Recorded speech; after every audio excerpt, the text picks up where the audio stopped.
साल 1964 में American author Vincent गैडिस ने एर्गोसी मैगजीन में एक आर्टिकल पब्लिश किया जिसका टाइटल था द डेडली बर्मुडा ट्रायंगल। धरती का एक ऐसा एरिया जहां से शिप्स और प्लेन्स रहस्यमय तरीके से गायब हो रहे थे। अमेरिका के फ्लोरिडा, पोर्टो रिको और बर्मुडा के बीच के इस ट्रायंगल एरिया का नाम बर्मुडा ट्रायंगल इस आर्टिकल के बाद पड़ा था। दुनिया भर के लोग इस एरिया की मिस्ट्री को लेकर अलग अलग अनुमान लगाते हैं। कुछ लोगों ने इसे सी मॉन्स्टर से जोड़ा तो कुछ लोगों ने इसके पीछे इल्यूमिनाटी और एलियंस का हाथ बताया। बर्मुडा ट्रायंगल के ऊपर जितनी बुक्स, मूवीज और डॉक्यूमेंट्रीज बनाई गई है उतनी दूसरी किसी जगह पर नहीं मिलती। साल 1888 में एलन ऑस्टिन नाम का एक शिप इंग्लैंड से न्यूयॉर्क जा रहा होता है। रास्ते में शिप के कैप्टन ग्रिफिन को बर्मुडा ट्रायंगल के एरिया में एक बोट तैरती हुई दिखाई देती है। कैप्टन बोट से कम्युनिकेट करने की कोशिश करता है पर दूसरी ओर से कोई रिस्पॉन्स नहीं आता। इसके बाद कैप्टन कुछ लोगों को भेजकर बोट को चेक करता है लेकिन वो बोट पूरी तरह से खाली था। कैप्टन बोट को अपने साथ न्यूयॉर्क ले जाने का डिसीजन लेता है और आगे बढ़ जाता है। कुछ दूर चलने पर समुद्र में एक तूफान सा आता है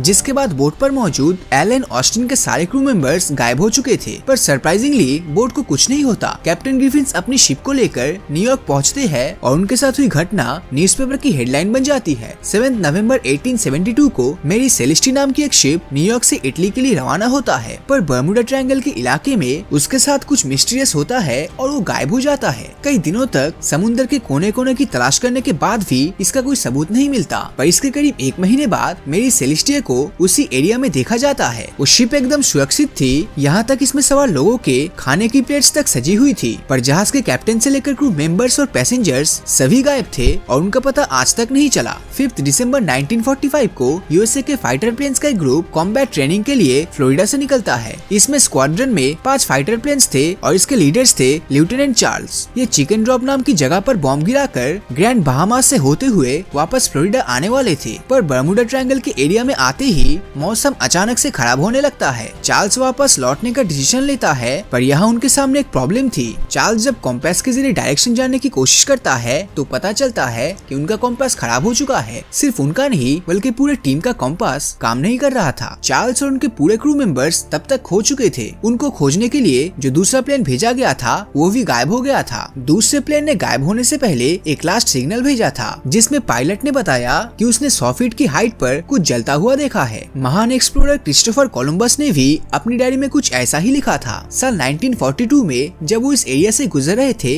तो उनके कॉम्पास ने काम करना बंद कर दिया और उन्होंने आसमान से गिरती हुई रोशनी भी देखी। अब मैं आपको एक ऐसी घटना बताने वाला हूँ, इसको सुनकर आप यकीन नहीं करोगे। ब्रूस गैर्नर नाम का एक पायलट बहामास और फ्लोरिडा के बीच रेगुलर ट्रैवल करता था। उनके प्लेन की maximum speed 180 miles per hour थी और दोनों जगहों की डिस्टेंस 225 मील्स थी। इस हिसाब से उन्हें डिस्टेंस कवर करने में करीब 1.5 घंटे लगते थे। पर एक दिन जब ये बर्मुडा ट्रायंगल के ऊपर 10,000 फीट की हाइट पर प्लेन उड़ रहा था तब अचानक मौसम खराब होने लगता है। ब्रूस के प्लेन्स को डार्क क्लाउड्स घेर लेते हैं और उसके सारे इंस्ट्रूमेंट्स काम करना बंद कर देता है। ग्राउंड कंट्रोल टीम से भी ब्रूस का कांटेक्ट टूट जाता है। उन्हें कुछ भी नहीं दिखाई दे रहा था। वो बस जान बचाने के लिए प्लेन को आगे बढ़ाए जा रहे थे। तभी मौसम फिर से साफ होता है और ब्रूस फ्लोरिडा पहुंच जाता है। शॉकिंग बात तो ये थी कि ब्रूस सिर्फ 45 मिनट्स में फ्लोरिडा पहुंच चुका था, जो प्रैक्टिकली इम्पॉसिबल था। ये घटना हमारे दिमाग में कई अनसुलझे सवाल छोड़ देते हैं और बर्मुडा ट्रायंगल की मिस्ट्री को और भी गहरा कर देते हैं। पर सोचने वाली बात तो ये है कि जिस जगह पर बर्मुडा ट्रायंगल स्थित है वहाँ प्लेन्स और शिप्स रियली नहीं जाते, बल्कि आज की डेट में वो दुनिया के बिजिएस्ट ट्रांसपोर्ट रूट्स में गिने जाते हैं। इस एरिया को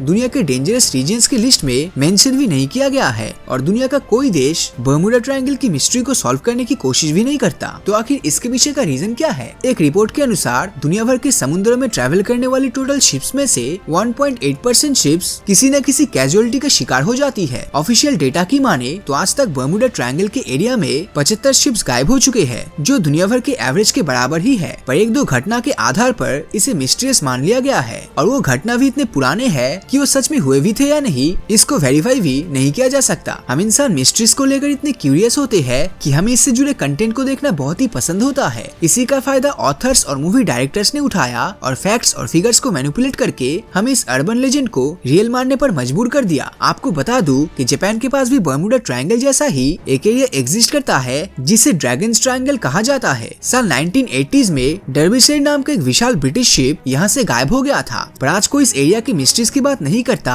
क्योंकि इसे बर्मुडा ट्रायंगल की तरह ग्लोरीफाई नहीं किया गया। मैंने आपको मेरी सेलेस्टी शिप की कहानी सुनाई जिसका क्रू बर्मुडा ट्रायंगल से गायब हो गया था, पर इस घटना में कुछ ऐसे फैक्टर्स भी थे जिनके की कोई बात नहीं करता। इन्वेस्टिगेशन में पता चला था कि मेरी सेलेस्टिया शिप के कैप्टन ने इसका भारी इंश्योरेंस कराया था और उसने ये फेक इंसिडेंट सिर्फ इंश्योरेंस क्लेम हासिल करने के लिए किया था। इसका स्ट्रॉन्ग एविडेंस ये था कि शिप भले ही इंटैक्ट थी पर उसमें एक भी लाइफ बोट नहीं थी। बात करें कॉम्पास के फेल होने की, तो दुनिया में ऐसी कई जगह है जहाँ धरती की मैग्नेटिक फील्ड्स में एबनॉर्मलिटी देखने को मिलती है और उसमें से एक बर्मुडा ट्रायंगल का एरिया भी है। यही कारण है कि यहाँ पर कॉम्पास का डायरेक्शन का पता नहीं लग पाता। अब क्योंकि आज हमारे पास कॉम्पास से एडवांस टेक्नोलॉजी आ चुकी है तो मॉडर्न टाइम्स में ऐसी कोई घटना देखने को नहीं मिलती। दोस्तों, बर्मुडा ट्रायंगल के नीचे समुद्र में मीथेन हाइड्रेट की फील्ड है। यहाँ पर से मीथेन इरप्ट होकर पानी के साथ मिलने पर बबल्स क्रिएट करती है और इससे वाटर की डेंसिटी कम हो जाती है। अगर सेम टाइम पर उसके ऊपर से कोई शिप्स निकलती है तो डेंसिटी कम होने के कारण वो पानी में डूब जाएगी